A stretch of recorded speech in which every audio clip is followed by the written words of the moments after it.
Do those beliefs make you a Christian? And many would say, yes, they do. And then James would go, well, so do the demons.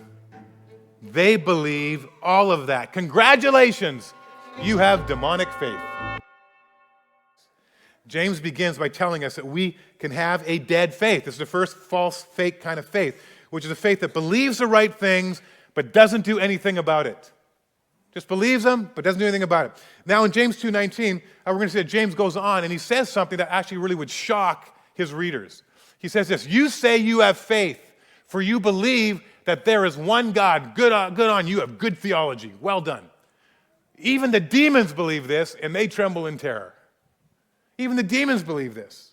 Now, have you ever been in an argument with someone and you're arguing and you're listening to them and you realize, man, I've got the trump card in my back pocket. I mean, you're just going to let them go because you know when you lay out your defense or your statement, your trump card, you are going to render them silent and you're going to embarrass them and they're going to put their tail between their legs and they're going to run away. And doesn't it feel good when you have, I'm not saying it's right, it just feels good, doesn't it? Right? I mean, you have the trump card, fight with someone, you're in an argument with your spouse, whatever it is, and you're going on, you're just going, wait till I pull this up, boy, this guy, boom, right? And you're like, whew, yeah, that'll show them. Well, in one sense, that's kind of what's going on here with James. That's what James has done with what he just said. Basically, he's going to silence those who simply say, don't we just have to believe in God to be saved, James? Why are you saying that there is stuff that needs to be added to belief? And James says, listen, you're going to show me that you're a Christian by what you believe. That's what you're telling me, James. You just have to believe. You're showing me you're a Christian by what you believe. You're telling me what you believe, but I'm going to show you that I'm a Christian by what I do, not just what I know. You think that what you know, James says, makes you a Christian. You think that's all it does, but then he pulls out the trump card and says, hey, even the demons of hell believe in God, and they tremble in terror. Or they shudder, other translations say, ooh. They shudder. And James is like, guys, let me ask you a few questions.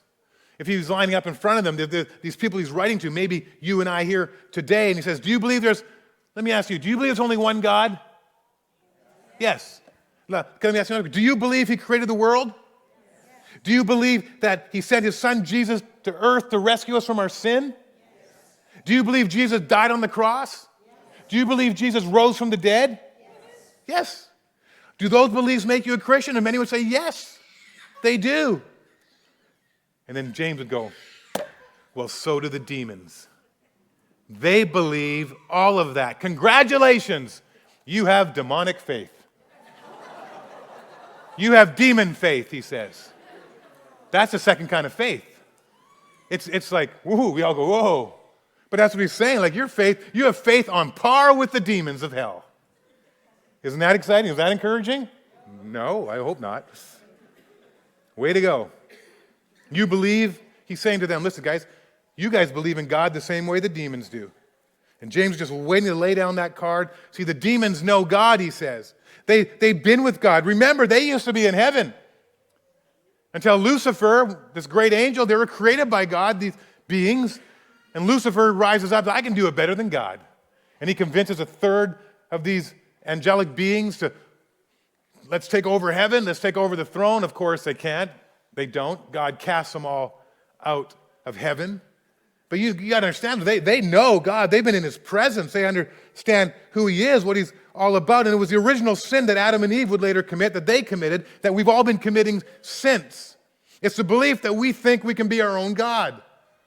It's the belief that we can kind of, like, you know what, I can just do this better than myself. It's putting faith in ourselves. We don't want some archaic book telling me how to live and what to do with my finances or my sexuality or my family or my kids or my business. I want to run my own life. In fact, I think I make the best God for me. We don't necessarily say it that bluntly, but that's how a lot of us live our lives, and that's how Instead of submitting ourselves to the lordship of Jesus Christ and saying, no, you're my God, I submit to you. Your will, not my will, be done. And listen, we can have a demonic faith in the sense that we, like those demons, can know everything there is to know about God and still not follow him. They saw Jesus come. They saw Jesus die. They saw Jesus rise from the dead. They experienced his power, and they trembled in terror. Why is that? Listen, if you have an intellectual belief in God, and yet you don't have a fear of God, see, the demons have a fear of God. They tremble in terror.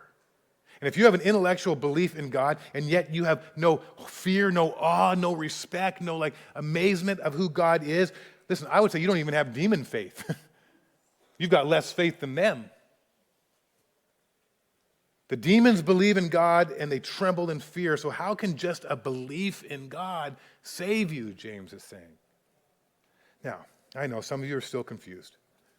Shawn, let me say it again. I thought we were saved just by faith. I didn't think there was things I had to do. So James understands that. So he goes on and gives us a history lesson. How foolish, can't you see that faith without good deeds is useless? He keeps getting this through them. And says, don't you remember that our ancestor Abraham was shown to be right with God by his actions when he offered his son Isaac on the altar? You see, listen now, you see his faith and his actions,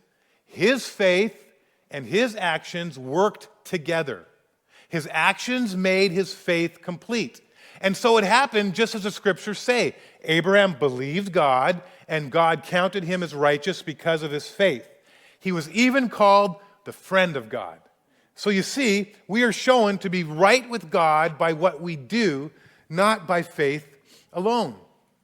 And so he kind of goes into this history lesson. If you're unfamiliar with Abraham's story, let me give you just kind of a little history lesson. Abraham is a man that God calls. He's a patriarch. He's very wealthy. God calls this guy to raise up the nation of Israel, which is going to be God's example to the world on how we are to know him. And so he's going to use them as an example. This is what happens when you begin to understand who I am and what I'm going to do. So Israel becomes, and still is today, this example of God's work. Now, so in Genesis 12, God calls Abraham to leave his land. And he says, I'm going to bless you and make you into a great nation.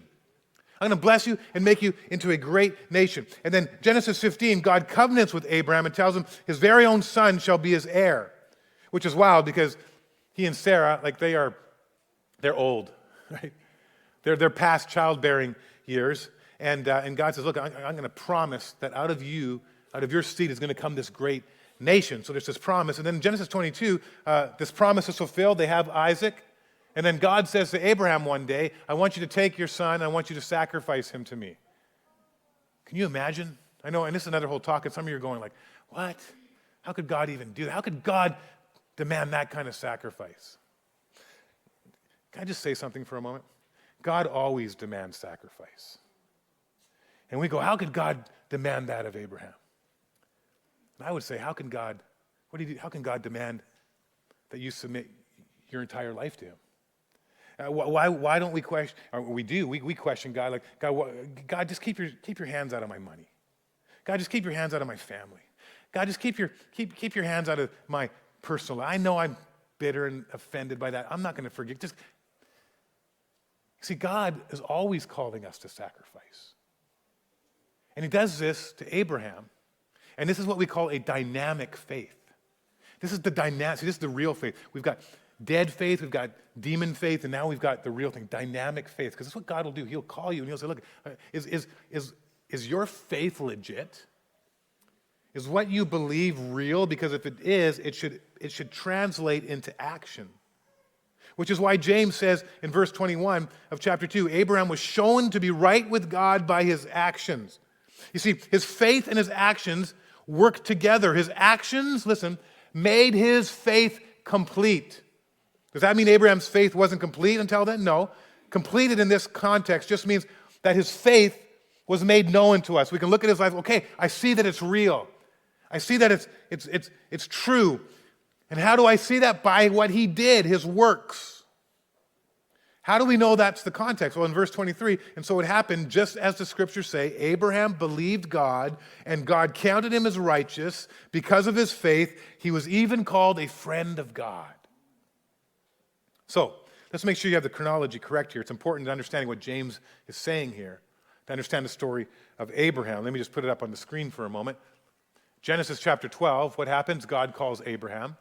Genesis chapter 15, he covenants with him. I'm going to make a promise with you. Out of your seed is going to come this great nation. He makes a covenant with them. And in Genesis 22, Abraham goes to sacrifice his son. God says, I want you to sacrifice Isaac to me.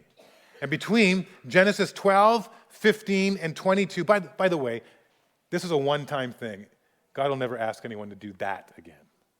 There's something going on here as God is building this nation and building this people, but he will ask us to make sacrifices. So if you have a rebellious teenager, this is not, to be applicable anymore, okay? And so this is what's going on here. So between Genesis 12, 15, and 22, when was Abraham declared righteous? Think about this. You'd think it was after he sacrificed Isaac, right? That he went on this in chapter 22, but it's not. Genesis 15:6 is what James 2:23 is quoting.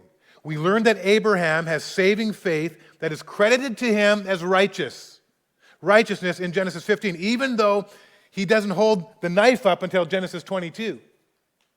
That's incredibly important, understanding how faith and works play out in our lives. Abraham didn't become a follower of God in chapter 22 because he did something. Okay, now you're a follower of me. No, chapter 22 was just the proof that he was already a follower of God, as told in Genesis 15.